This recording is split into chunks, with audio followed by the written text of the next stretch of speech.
That's the one thing you can take to the bank every single time. Socialism never delivers on its promises. And when it doesn't, it needs enemies to blame. And Mamdani's going through this process. And the more people it can get dependent on the government, either through their occupations or through welfare benefits or grocery stores or daycare or whatever else it is. It doesn't matter if it's good daycare. It doesn't matter if it's good groceries. It doesn't matter if you have to stand in a line, right?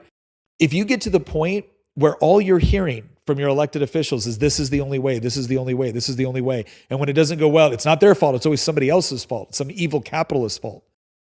And you get to the point where you're like, man, I need this to feed my family. Not because you would have otherwise needed it. You could have picked a different system where you would have had more opportunities, where you could have been able to provide for yourself. But the more you become dependent upon them, the more afraid you become to leave and give someone else a chance. They know it.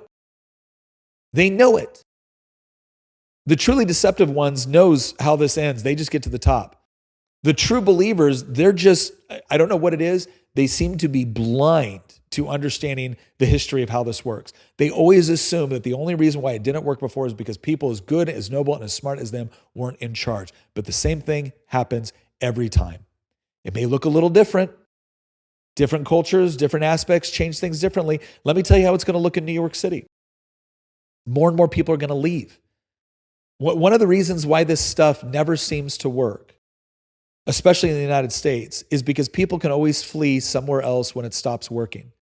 And one of the things socialists cannot tolerate, you're starting to see this in more and more blue states. You just saw this up in Canada as well. They're talking about like, fine, you leave, you're going to have to pay an exit tax. Because they honestly believe that you're not the one that created your opportunity. You're not the one that created your wealth. You're not the one that's taking care of your family. They are. Right? They are. The collective is. And so if you want to leave the collective because you're getting screwed over, well, now you're an enemy. You're a bad guy too. You need to be taxed. You need to be punished somehow. And this is going to be their problem, is that the people that are getting fleeced to try to make their failed dream a reality are going to eventually get tired of it and leave.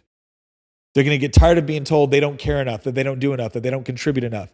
They're going to get what you're going to watch them. You're going to watch people within their own organization work their fingers to the bone and then watch a bunch of other people just stand there looking for handouts. And when they don't get theirs, they're going to leave too. They're also going to become disenfranchised. How do I know this? I don't know, because I've cracked open a history book and because I just understand something about human nature.